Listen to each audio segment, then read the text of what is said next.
तो आज हम लोग देखते हैं जो हमारा एसी प्लांट 415 वोल्ट पे चलता है वो सप्लाई आती कैसे है और कैसे कैसे उसको सप्लाई डिवाइड होकर मिलती है। सबसे पहले हम लोगों को पता होगा कि ये जो है प्लांट एनपीपी साइड की प्लांट 1 से चलता है और जिधर पैनल होता है उधर का जो प्लांट है एसी प्लांट वो प्लांट 2 वाला है, ठीक है। तो इससे चलता है प्लांट 2 के इधर से। तो सबको पता होगा K44 जब ऑन होता है तो इसके नीचे देखिए ये सप्लाई आ जाती है और इसी से लूपिंग करके सबको 3 फेस दे दिया जाता है। ऊपर भी आ जाता है, 3 फेस आ जाता है। अब हम जिसको ऑन करते हैं उसको सप्लाई मिल जाती है, ठीक है।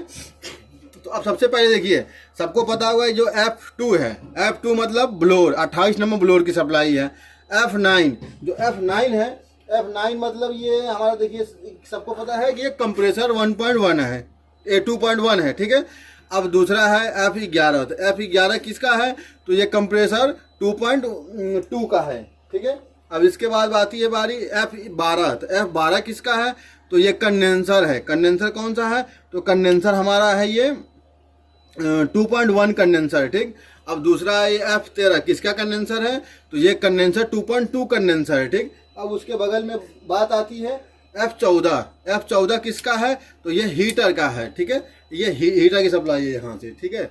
अब देखिए आप सबको पता होगा यहाँ से ब्लोअर कंप्रेसर, 2 कंडेंसर, हीटर, ठीक। अब जैसे ही इनको ऑन कर देते हैं तो परमानेंट सप्लाई इसके ऊपर आ जाती है। तो F28 मतलब पहले ब्लोअर की सप्लाई इनपुट इस पे आ गई, ठीक। अब देखिए हाँ यहाँ से F36 इस पे पहला कंडेंसर, दूसरा कंडेंसर। F36 मतलब पहला 2.1 कंडेंसर, F37 मतलब 2.2 कंडेंसर, F38 मतलब 2.1 कंप्रेसर और F39 मतलब 2.2 कंप्रेसर और F40 मतलब हीटर 2 का, ठीक है। इन सभी के ऊपर इनपुट सप्लाई आ जाती है, ठीक है। अभी हम आपको 5 चीज़ों को बता रहे हैं, ब्लोअर, 2 कंडेंसर, 2 कंप्रेसर, 1 हीटर, मतलब 5। तो 5 कैसे हुआ? एक 28 ब्लोअर हो गया, एक हमारा 36, 37, 38, 39, 40, ठीक है। 6 ये हो गया 5। तो अब इसके ऊपर हमारा देखिए तो 6 हुआ, 28, 36, 37, 38, 39, 40, ठीक। अब इसका क्या, इनके ऊपर इनपुट सप्लाई सबके ऊपर आ चुकी है। कहाँ से आई? डायरेक्ट सीधा एमपीसीबी सप्लाई इसके ऊपर आ गई। जैसे एमपीसीबी हम ऑन करते सप्लाई आ जाती है। अब जैसे ये कॉन्टेक्टर ऑन होगा, मान लो जैसे कंप्रेसर ऑन हुआ, कंडेंसर ऑन हुआ, ये ब्लोअर ऑन हुआ, हीटर ऑन हुआ, अब वो सप्लाई जो इस साइड की वागो है, देखिए जो हमारे हाथ के राइट साइड में वागो है, इन वागों में सप्लाई आती है, ठीक। अब वो वागो नंबर क्या क्या है वो हम आपको दिखाना चालू करते हैं। तो लाइन से हम लोग देखते हैं पहले वागो नंबर, ठीक है। तो सबसे पहले देखिए जो ब्लोअर है उसकी सप्लाई जो देखेंगे यहाँ देखिए, इधर से आ जाओ। तो देखिए जैसे हम 28 ब्लोअर ऑन करते हैं तो 235, 236, 237 नंबर वागों में सप्लाई आ जाती है। किधर आती है? इधर आती है। इनपुट इस तरह है, इधर आउटपुट है। जिधर ये सफ़ेद वायर है इधर आउटपुट है। तो इनपुट में देखिए, आउटपुट में देखेंगे तो 3 तार मिलेगा आपको। देखिए आप दिखाते हैं, देखिए 1 2 3, ये देखिए आउटपुट में 3 तार है। लेकिन जैसे इसके इनपुट देखेंगे तो इनपुट में देखिए 6 तार है। तो 6 तार क्यों है? लोग प्रश्न पूछेंगे कि 6 तार क्यों है? तो जो 6 तार इसलिए है कि 3 तार तो कॉन्ट्रैक्टर से 3 फेस आया और जो 3 तार है ये कैपेसिटर बैंक को जो सप्लाई जाती है, या ऐसा समझो कैपेसिटर बैंक जो सप्लाई पावर इंप्रूव करने के लिए देता है, वो 3 तार यहीं पे जुड़ी जाती है, ठीक। सभी चीज़ों का जो जितने भी कैपेसिटर बैंक लगे हुए हैं, कैपेसिटर बैंक लगे किसमें? ब्लोअर में, कंडेंसर में, कंप्रेसर में, हीटर में नहीं लगे हैं। तो सभी का इसी वागों के साथ जुड़ता जाता है। तो पहले हम बात कर रहे हैं ब्लोअर की। यहाँ पर जुड़ गया सप्लाई। तो देखिए जो ब्लोअर की वागो नंबर है 235, 36 और 37 है। 235, 36, 37 और यहाँ से निकलता है और सीधे रूफ के ऊपर चला जाता है। जो जंक्शन बॉक्स होता है रूफ के ऊपर, जो एसी के अंदर होता है, पावर सर्किट उसमें। और उसमें जाके क्या है, उसमें देखेंगे तो नंबरिंग होता है। तो वहाँ पे जो वागो नंबर है 10, 11, 12 में चला जाता है। वो अभी वीडियो के लास्ट में आपको हम सीधा वहाँ दिखा देंगे कहाँ पर किसकी सप्लाई आ रही है। तो ये आप याद करें, 235, 36, 37 हो गया, ठीक। अब इसके बाद बारी आती है कंडेंसर की, आपको दिखा देते हैं। तो कंडेंसर 2.1, ठीक। तो जो कंडेंसर 2.1 है वही 36 नंबर कॉन्ट्रैक्टर सप्लाई आएगा और 273, 74, 75। तो 273 देखिए यहाँ पे है 273, ठीक है। देखते जाइए आप, 273, 274 और 275। इनपुट में देखिए 3 तार, ठीक। आउटपुट में 6 तार। 6 तार क्यों? फिर वही बात है, 3 कॉन्ट्रैक्टर से आया और 3 कैपेसिटर बैंक के आया, ठीक। अब उसके बाद बारी आती है कंडेंसर 2.2 की, 276, 77, 78। तो वो कहाँ है? 276, 77, 78। तो आप थोड़ा सा वीडियो में ढूंढने में डाल, देखिए इसके बगल में ही है। 76, 77, 78, ठीक। इनपुट आउटपुट में 3 तार, इनपुट में 6 तार। 6 तार क्यों है? तो 3 कॉन्टेक्टर से और आया है, और 3 किससे आया है? तो कैपेसिटर बैंक के 3 तार यहीं पे जुड़ जाता है, ठीक। अब उसके बाद बारी आती है कंप्रेसर 2.1 की। तो 200 जो कंप्रेसर 2.1 का नंबरिंग होता है 259, 60 और 61 होता है, ठीक है। तो इसके बगल में ही देखेंगे, हम नीचे थोड़ा आ जाएंगे, आप देखिए, ये देखिए यहाँ पे 259, 60 और 61, देखिए 259, 60 और 61। अब इसमें देखिए इनपुट में 3 तार, आउटपुट में नहीं, आउटपुट में 3 तार और इनपुट में क्या 6 तार। तो 6 तार किसका? 2 कॉन्टेक्टर, 3 कॉन्टेक्टर से आया है, 3 कैपेसिटर बैंक से आया है, ठीक। ये क्या 38 की सप्लाई है, ठीक। अब कंप्रेसर 2.2 किसका? 39 नंबर कॉन्टेक्टर का, ठीक। अब उसका कौन सा वागो नंबर है? इसकी जो सप्लाई आई है 263, 64 और 65 पे। 263, 64 और 65 देखते हैं, देखिए यहाँ पे है 263, 64, 65। आउटपुट में 3 तार, इनपुट में 6 तार। 6 तार क्यों? 3 तार आया है कॉन्टेक्टर से, 3 कैपेसिटर बैंक से आया है, ठीक है। यहीं पे सप्लाई दे। अगर किसी में 3 फेस कम आ रहा है तो यहाँ पे हम नाप सकते हैं, और यहाँ पे हम एम्पियर भी ले सकते हैं कि कहाँ से वोल्टेज कम आ रहा है, ठीक। यहाँ पे आया, ठीक। अब इसके बाद यहाँ से सीधा सप्लाई रूफ में चला गया। रूफ में हम जब जाएंगे तो आपको भी इकट्ठा बता देंगे किसकी सप्लाई कहाँ पे आ रही है। तो जो कंप्रेसर 2.2 का है उसका वहाँ पे रूफ के ऊपर देखेंगे तो 4, 5, 6 नंबर में सप्लाई जाती है, ठीक। अब इसके बाद बारी आती है हीटर की। तो हीटर का है 267, 268। तो देखिए इसके बगल में ही है 267, ये देखिए 267, 268, 269, ठीक है। ये कहाँ से आया है? तो 40 नंबर कॉन्टेक्टर सप्लाई इनपुट में आया। देखिए अब यहीं पे एक खास चीज़ देखिए आपको देखने को मिलेगा, इनपुट में भी 3 ही तार है, ठीक है, और आउटपुट में भी 3 ही तार है। तो क्यों है? क्योंकि हीटर में कैपेसिटर बैंक नहीं लगता है, ठीक है। तो इसलिए यहाँ पे देखिए इनपुट में 3 तार, ये 40 नंबर हीटर से आया है, और ये हीटर को सप्लाई जा रहा है, ये रूफ के ऊपर जाएगा। तो ये हो गया आपका 3 फेज सप्लाई वागो के द्वारा कैसे जाता है। तो यहाँ तक तो आपने देख लिया कि कैसे, अभी आपने देखा होगा कि कैसे एमपीसीबी से सप्लाई कॉन्टेक्टर के ऊपर आ जाती है। अब जब कॉन्टेक्टर ऑन होता है तो उसका 3 फेज सप्लाई वागो में जाता है, और वागो के द्वारा अब छत के ऊपर, रूफ के ऊपर सप्लाई जाता है।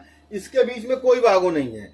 एमपीसीबी से कॉन्टेक्टर के बीच जब सप्लाई जाती है तो कोई वागो नहीं है, डायरेक्ट यहाँ सप्लाई कॉन्टेक्टर के इनपुट में ऊपर मिलेगा सप्लाई, और जैसे कॉन्टेक्टर ऑन होगा वैसे आउटपुट निकालेगा, और वागो के द्वारा, जो हमने वागो का नंबर आपको बताया, उन वागो के द्वारा सप्लाई छत के ऊपर जा रही है। अब हम छत के ऊपर चल के दिखाते हैं कि कहाँ कहाँ पे सप्लाई उसकी है। जब आप छत के ऊपर चढ़ेंगे और एसी के प्लांट के ऊपर चढ़ेंगे तो जो ऐसे मुंह के देखिए, इधर क्या है, एसी का मुंह इधर है, तो जो इधर राइट साइड में जो पड़ेगा उधर कंट्रोल की जंक्शन बॉक्स है, ठीक। और जो इधर लेफ्ट साइड में पड़ेगा वो पावर का जंक्शन बॉक्स है, ठीक है। तो हम चलते हैं पावर के जंक्शन बॉक्स में, जैसा कि वहाँ पे आपने दिखाया था। अब यहाँ पे हम आपको दिखाना चालू करते हैं। तो सबसे पहले देखिए यहाँ पे है, ठीक है। तो ये देखिए जंक्शन बॉक्स है, ठीक है। तो ये देखेंगे 1 से लेके 20 तक का वागो यहाँ लगे हुए हैं, ठीक है। लेकिन इसमें सप्लाई 1 से लेके 18 तक ही है, 2 खाली पड़े हुए, ठीक है। तो सबसे पहले हम देखते हैं कि 1 नंबर में 1 से लेकर 18 तक में किसके किसके हैं। जैसा कि हमने आपको नीचे बताया है कि 1 से लेकर 18 तक किसके हैं। तो देखिए पहले जो वागो 1, 2, 3 ये हमारे जो है कंप्रेसर 1 के हैं, ठीक है। अभी जो हम आपको सप्लाई दिखा रहे हैं प्लांट 2 का ही दिखा रहे हैं। तो 1 का भी सेम ऐसे ही मिलेगा, ऊपर में कोई चेंजिंग नहीं है। तो सबसे पहले 1 और 2, 3 में जो ये वायर आए हुए हैं ये कंप्रेसर 1 के आए हुए हैं, ठीक। 4, 5, 6 में जो वायर आए हुए हैं ये कंप्रेसर 2 के आए हुए हैं, ठीक। अब उसके बाद जब देखेंगे तो 7, 8 और 9, 7, 8 और 9 में जो वायर आपको दिखाई दे रहे हैं, 7, 8, 9 में ये हीटर का वायर है, ठीक।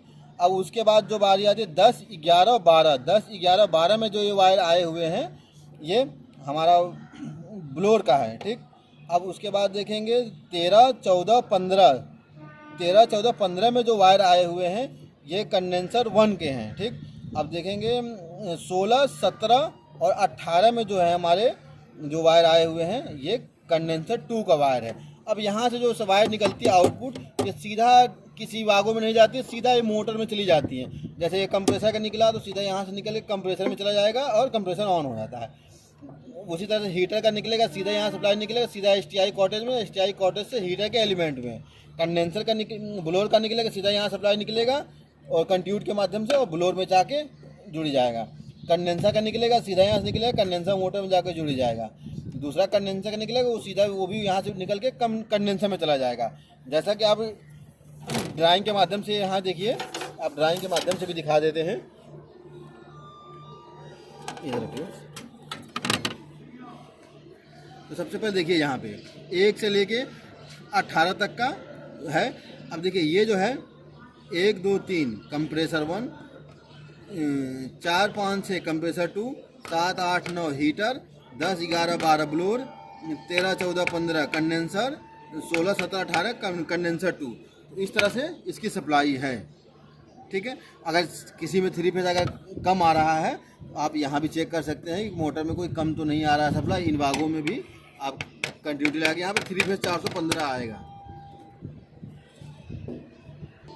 अब सीधे समझिए यहाँ से जैसे कंप्रेसर की सप्लाई निकलेगी तो ये कंट्यूट में जाएगी। देखिए यहाँ पे देखिए कंट्यूटर का सभी जंक्शन बॉक्स बनाया हुआ है। ठीक है, तो कंडेंसर कंप्रेसर का देखिए 4 है ना, कंडेंसर 2 कंप्रेसर का 2 कंडेंसर का निकल के जो ब्लोअर का होता है ये इसके माध्यम से चला जाता है। देखिए ये ब्लोअर का इस माध्यम से चला गया। ठीक है, यहाँ से निकल के ब्लोअर के मोटर में जाके सीधा जुड़ जाएगा, ब्लोअर मोटर को सप्लाई मिल जाती है।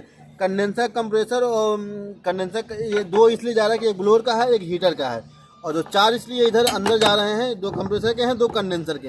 आप इधर भी देखेंगे तो इधर देखो, इधर भी देखेंगे कंट्यूट 6 यहाँ पे 6 निकले। देखिए 1 2 3 यहाँ है, 3 इधर हैं। ठीक है, तो 3 एक ब्लोअर एक 2 कंप्रेसर 2 कंडेंसर एक हीटर एक ब्लोअर का हो गया।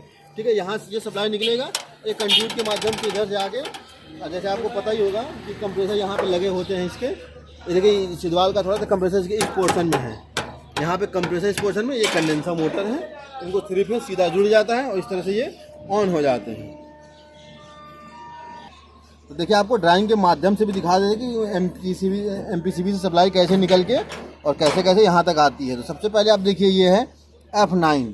ठीक है, F9 सप्लाई किसकी है तो 38 नंबर कॉन्टेक्टर। तो 38 नंबर कॉन्टेक्टर किसका है तो 2.1 कंप्रेसर का है। ठीक है, वहाँ सप्लाई निकलेगी। वागोन नंबर यहाँ देखिए 259 60 और 61 में सप्लाई आएगी। जो हम नीचे वागो दिखा रहे थे वहाँ से वागो निकलेगी सप्लाई, और हार्टिंग के द्वारा सप्लाई यहाँ पे जंक्शन बॉक्स, जो भी छत के ऊपर हम जंक्शन बॉक्स दिखा रहे थे आपको ना 1 से 18 तक में, उसमें आ जाएगी।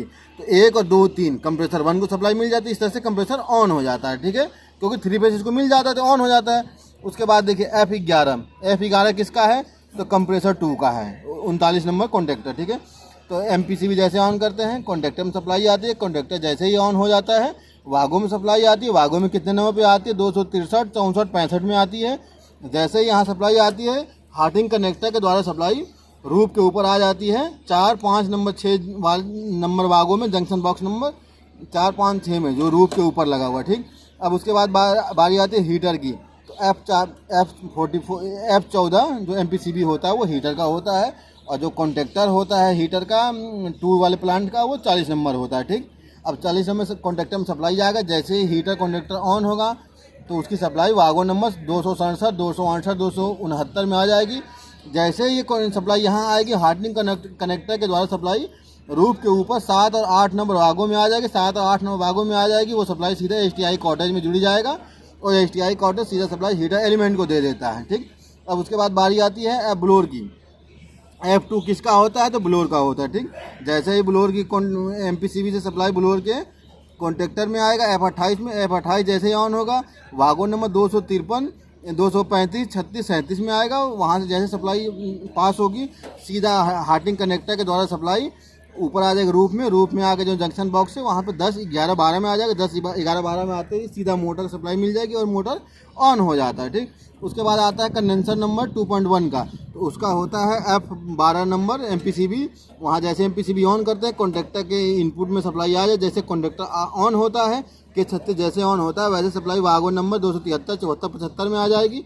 और जैसे ही यहाँ सप्लाई आएगी हार्टिंग कनेक्टर के द्वारा सप्लाई वागो नंबर रूफ के ऊपर 13 14 15 में आ जाएगी, और वहाँ से सीधा कंडेंसर मोटर को सप्लाई जुड़ जाती है। कंडेंसर मोटर ऑन हो जाता है।